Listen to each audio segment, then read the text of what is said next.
ಸ್ಪರ್ಧೆಯಲ್ಲಿ ದ್ವಿತೀಯ ಬಹುಮಾನ ಗಳಿಸಿದ ರತ್ನತ್ರಯ ಕ್ರಿಯೇಷನ್ಸ್ ಅವರು ನಿರ್ಮಿಸಿದ ಭಟ್ಟಾರಕರ ಆಗಮನ ಎಂಬ ಕಿರುಚಿತ್ರವನ್ನು ತಾವಿಂದು ವೀಕ್ಷಿಸಲಿದ್ದೀರಿ.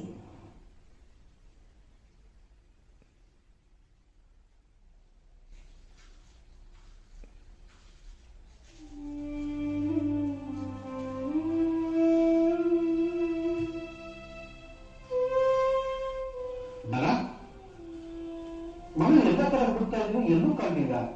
ಇನ್ನೂ ಕಲ್ಪಿಕೊಂಡಿದ್ಯಾ? ನಾನು 2-3 ದಿನದಿಂದ ನೋಡ್ತಾ ಇದ್ದೀನಿ ಡ್ಯಾಡಿ. ಅಮ್ಮ ಯಾಕೋ ಸರಿಯಾಗಿ ಬಿಹೇವ್ ಮಾಡ್ತಿಲ್ಲ. ಹೌದು ಪಪ್ಪ, ಊಟ ತಿಂಡಿನೂ ಕರೆಕ್ಟಾಗಿ ಮಾಡ್ತಿಲ್ಲ. ಇನ್ನೂ ಯೋಚನೆ ಮಾಡ್ತಿರ್ತಾರೆ. ಯಾಕಮ್ಮ ಮನಸ್ಸು ಸರಿಯಾಗಿಲ್ವಾ? ನೀನಷ್ಟು ಪೂಜೆ ಮಾಡ್ತೀಯ, ವಾಕಿಂಗ್ ಹೋಗ್ತೀಯ, ನಮ್ಮನ್ನೆಲ್ಲ ಚೆನ್ನಾಗಿ ನೋಡ್ಕೊಂತೀಯ. ನೀನ್ ನಗ್ನಗ್ತಾ ಇದ್ರೆ, ತಮಾಷೆ ನಮ್ಮನ್ನೆಲ್ಲ ಬೈತಾ ಇದ್ರೆ ಅವಾಗಲೇ ಮನೆ ತುಂಬಿರೋದು. ಹೇಳುದನ್ನ ನೀನ್ ಯಾವತ್ತೂ ಹೀಗಿರಲ್ಲ. ನಾನು ಅನ್ಸುತ್ತೆ ನಿನ್ ಮನಸ್ಸಲ್ಲಿ ಏನೋ ಕೊರಿತಾ ಇದೆ. ಅದೇನು ಅಂತ ಹೇಳು. ಏನೋ ಮನಸ್ಸಿನಲ್ಲಿ ಆತಂಕ, ತಳಬಳ, ಯಾವ ಕೆಲಸ ಮಾಡೋಕ್ಕೂ ಮನಸ್ಸು ಹೋಗ್ತಾ ಇದ್ದಾವೆ.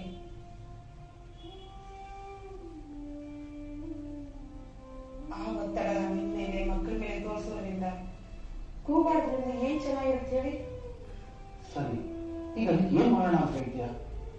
ಒಂದ್ಸರಿ ಭಟ್ಟಾರಕರ ಮನೆಗೆ ಕರೆಸಿ ಅವ್ರ ಸೇವೆ ಮಾಡಿ ವ್ರತದ ಮಹತ್ವವನ್ನು ತಿಳ್ಕೊಂಡು ವ್ರತ ಮಾಡಿದ್ರೆ ಮನಸ್ಸಿಗೆ ನೆಮ್ಮದಿ ಸಿಗುತ್ತೆ ಅಂತ ಅನ್ಕೊಂಡಿದ್ದೀನಿ.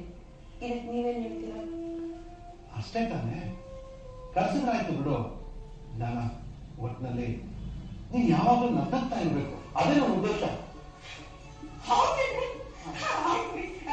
ಅವತ್ತು ಮಣಿ ಪೂಜೆ ಎತ್ತಿರ್ತೀವಿ, ನೀವು ಅದನ್ನ ಹಾಕೋಬೇಕು. ಆಮೇಲೆ ಅದು ಕೋಲಿಂದ ಎತ್ತಬೇಕು, ಕೈ ತೆಕ್ಕೊಂಡು ಆಯ್ತಾ?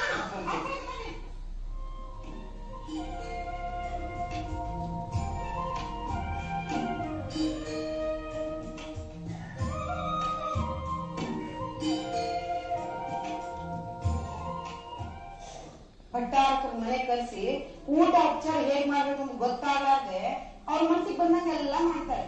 ಹಿಂಗಾದ್ರೆ ಮುಂದೆ ಗತಿ ಏನು? ಅಮ್ಮ, ಕನಿಷ್ಠದಲ್ಲಿ ಎಷ್ಟು ಎಲೆ ಇದೆಲ್ಲ ಇಡ್ಲಿ? 3 ಅಥವಾ 5 ಇರಬೇಕು. 3 ರತ್ನತ್ರಯದ ಸಂಕೇತ, 5 ಪಂಚ ಪರಮೇಶ್ವರ ಸಂಕೇತ. ಮೊದಲು ಕಳಸದಲ್ಲಿ ಶುದ್ಧ ನೀರು ಹಾಕಿ ಎಲೆ ಇಟ್ಟು ಆಮೇಲೆ ತೆಂಗಿನಕಾಯಿ ಇಡಬೇಕು. ಅಮ್ಮ, ಇದಕ್ಕೆ ಶ್ರೀಫಲ ಅಂತ ಕೂಡ ಕರೀತಾರಲ್ವಾ? ಹೌದು, ಇದು ಭಗವಂತನಿಗೆ ಅರ್ಪಿಸೋದು ಶ್ರೇಷ್ಠವಾದುದು. ನಮಗೆ ಮೋಕ್ಷ ಸಿಗ್ಲಿ ಅಂತ ಶ್ರೀಫಲನ ಭಗವಂತನಿಗೆ ಅರ್ಪಿಸ್ಬೇಕು. ಹಾಗೆ ಸಾಧು ಸಂತರು ಬಂದಾಗ ಅವ್ರ ಮುಂದೆ ಶ್ರೀಫಲ ಹಿಡಿದು ಅವ್ರನ್ನ ಸ್ವಾಗತಿಸಬೇಕು. ಅಮ್ಮ, ಕಂದಮೂಲ ಅಂದ್ರೆ ಈರುಳ್ಳಿ, ಬೆಳ್ಳುಳ್ಳಿ, ಆಲೂಗಡ್ಡೆ ಅಲ್ಲ ಅಮ್ಮ? ಹೌದು, ಇದ್ರ ಜೊತೆ ಕ್ಯಾರೆಟ್, ಕಾಲಿಫ್ಲವರ್, ಕೋಸು ಇದ್ಯಾವುದು ತಿನ್ನೋದಿಲ್ಲ ಅವರು. ಯಾಕಂದ್ರೆ ಇವು ಅನಂತಕಾಯ ಜೀವಿಗಳು. ಒಂದ್ ಶರೀರದಲ್ಲಿ ಅನೇಕ ಆತ್ಮಗಳು ಇದ್ದರೆ ಅದಕ್ಕೆ ಅನಂತಕಾಯ ಜೀವಿಗಳು ಅಂತಾರೆ.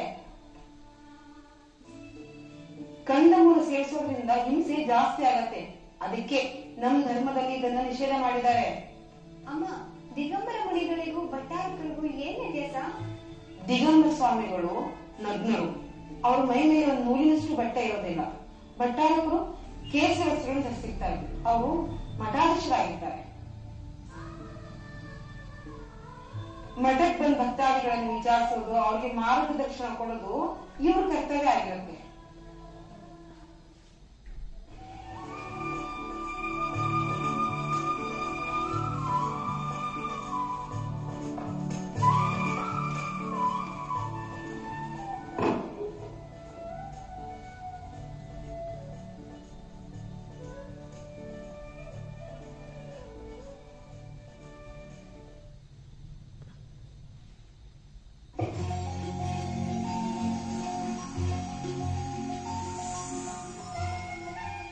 ಪಾಯಸ, ಹೆಸರುಕಾಳು ಪಲ್ಯ, ಸಾರು, ಚಪಾತಿ ಸ್ವೀಕರಿಸಿ ಸ್ವಾಮಿ.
ಪಾಲನೆ ಬಗ್ಗೆ ಮತ್ತು ಸಂಯಮ ಧರ್ಮ ಪಾಲನೆ ಬಗ್ಗೆ ತಿಳಿದುಕೊಳ್ಳಿ.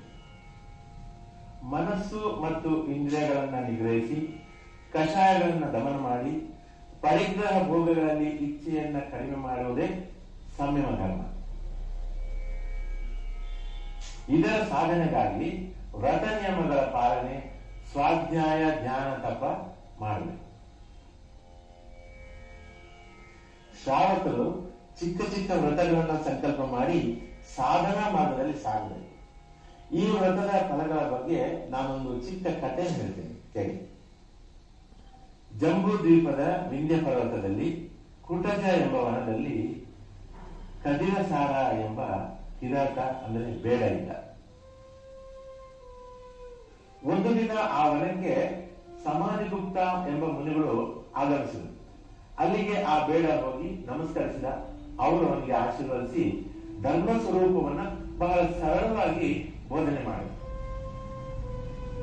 ಆ ಮುನಿಗಳು ಅಹಿಂಸೆಯೇ ಪರಮ ಧರ್ಮ, ಬೇರೆ ಪ್ರಾಣಿಗಳನ್ನ ಕೊಂದು ಅದರ ಮಾಂಸವನ್ನು ಭಕ್ಷಿಸುವುದು ಪಾಪಬಂಧಕ್ಕೆ ಕಾರಣ ಅಂತ ವಿವರಿಸಿದರು. ಹಾಗೆಯೇ ಮಾಂಸ ಭಕ್ಷಣೆಯನ್ನು ಮಾಡುವುದಿಲ್ಲ ಎಂಬ ವ್ರತವನ್ನ ತೆಗೆದುಕೋ ಎಂದು ಆ ಮುನಿಗಳು ಹೇಳಿದಾಗ ಆ ಬೇಡನು ಅದು ನನ್ನಿಂದ ಸಾಧ್ಯವಿಲ್ಲ ಎಂದು ತಿಳಿಸಿದನು. ಆಗ ಮುನಿಗಳು ಆ ಕಿರಾತಕನಲ್ಲಿ ನೀನು ಎಂದಾದರೂ ಕಾಗೆಮಾಂಸ ತಿಂದಿದ್ಯಾ ಅಂತ ಕೇಳಿದ್ರು. ಆಗ ಆ ಕಿರಾತಕ ನಾನು ಎಂದೂ ಕಾಗೆಮಾಂಸ ತಿಂದಿಲ್ಲ ಎಂದರು. ಆಗ ಮುನಿಗಳು ಆ ಕಾಗೆಮಾಂಸವನ್ನ ತಿನ್ನುವುದಿಲ್ಲ ಎನ್ನುವುದನ್ನೇ ವ್ರತವನ್ನಾಗಿ ಮಾಡು ಎಂದರು. ಎಂಥ ಸಂದರ್ಭದಲ್ಲೂ ಕೂಡ ಕಾಗೆಮಾಂಸವನ್ನು ತಿನ್ನುವುದಿಲ್ಲ ಎಂಬ ವ್ರತವನ್ನು ಪಾಲಿಸು ಎಂದಾಗ ಆ ಬೇಡನು ನಾನು ಖಂಡಿತ ಕಾಗೆಮಾಂಸವನ್ನು ಎಂದೂ ತಿನ್ನುವುದಿಲ್ಲ ಎಂದು ವ್ರತವನ್ನ ನಿಷ್ಠೆಯಿಂದ ಪಾಲಿಸಿದ. ಕೆಲವು ಕಾಲ ನಂತರ ಆ ಬೇಡನಿಗೆ ಒಂದು ವಿಚಿತ್ರವಾದ ಕಾಯಿಲೆ ಉಂಟಾಯಿತು. ಯಾವ ಚಿಕಿತ್ಸೆಯಿಂದಲೂ ಅದು ವಾಸಿಯಾಗಲಿಲ್ಲ. ಆಗ ವೈದ್ಯರು ಕಾಗೆ ಮಾಂಸವನ್ನು ತಿಂದರೆ ನಿನ್ನ ಕಾಯಿಲೆ ಸಂಪೂರ್ಣ ವಾಸಿಯಾಗುತ್ತದೆ ಎಂದರು. ಆಗ ಆ ಬೇಡನು ವೈದ್ಯರಲ್ಲಿ ನಾನು ಕಾಗೆ ಮಾಂಸವನ್ನು ತಿನ್ನುವುದಿಲ್ಲ ಎಂಬ ವ್ರತವನ್ನ ಮುನಿಗಳಿಂದ ಪಡೆದಿದ್ದೇನೆ, ಈ ಸಂಕಲ್ಪವನ್ನು ಭಂಗ ಮಾಡಿ ನಾನು ಜೀವಿಸೋದಕ್ಕೆ ಇಷ್ಟಪಡುವುದಿಲ್ಲ ಎಂದರು. ವ್ರತಭಂಗದಿಂದ ದುರ್ಗತಿ ಪ್ರಾಪ್ತಿಯಾಗುತ್ತದೆ. ಇಷ್ಟು ವರ್ಷ ಕಾಲ ನಾನು ಪಾಲಿಸಿಕೊಂಡು ಬಂದಂತಹ ಸಂಕಲ್ಪವನ್ನ ಬಿಡಲಾರೆ ಎಂದು ಆ ಕದಿರಸಾರನೆಂಬ ಬೇಡನ್ನು ಹೇಳುತ್ತಾ ಪಂಚಾಣು ವ್ರತಗಳನ್ನು ಸ್ವೀಕರಿಸಿದ. ನಂತರ ಮರಣ ಹೊಂದಿದ ಆ ಬೇಡನು ಸೌಧರ್ಮ ಕಲ್ಪದಲ್ಲಿ ದೇವನಾಗಿ ಜನಿಸಿದ. ನೋಡಿ, ವ್ರತದ ಮಹಿಮೆಯನ್ನ ಅರ್ಥ ಮಾಡಿದ. ಎಲ್ಲಿಯ ಬೇಡ, ಎಲ್ಲಿಯ ಸೌಧರ್ಮ ಕಲ್ಪ. ಅದೇ ಪ್ರಕಾರ ನಿಜ ಜೀವನದಲ್ಲೂ ವ್ರತ ಪಾಲನೆಯಿಂದಾಗಿ ಸಂಕಲ್ಪ ಶಕ್ತಿ, ಇಚ್ಛಾಶಕ್ತಿ ವೃದ್ಧಿಸುತ್ತದೆ. ಅಷ್ಟೇ ಅಲ್ಲ, ನಾನು ಏನನ್ನಾದರೂ ಸಾಧಿಸಬಲ್ಲೆ ಅನ್ನುವ ಆತ್ಮವಿಶ್ವಾಸವು ಇದರಿಂದ ಹೆಚ್ಚಾಗುತ್ತದೆ. ಕಷ್ಟಗಳನ್ನು ಎದುರಿಸುವ ಶಕ್ತಿ ವೃದ್ಧಿ ಆಗುತ್ತದೆ. ಧರ್ಮ ಮಾರ್ಗದಲ್ಲಿ ಸಾಗುವಾಗ ಕಲ್ಲು ಮುಳ್ಳುಗಳೆಲ್ಲ ಹೂವುಗಳಂತೆ ಭಾಸವಾಗುತ್ತದೆ. ಸದ್ಧರ್ಮ ವೃದ್ಧಿರಸ್ತೆ.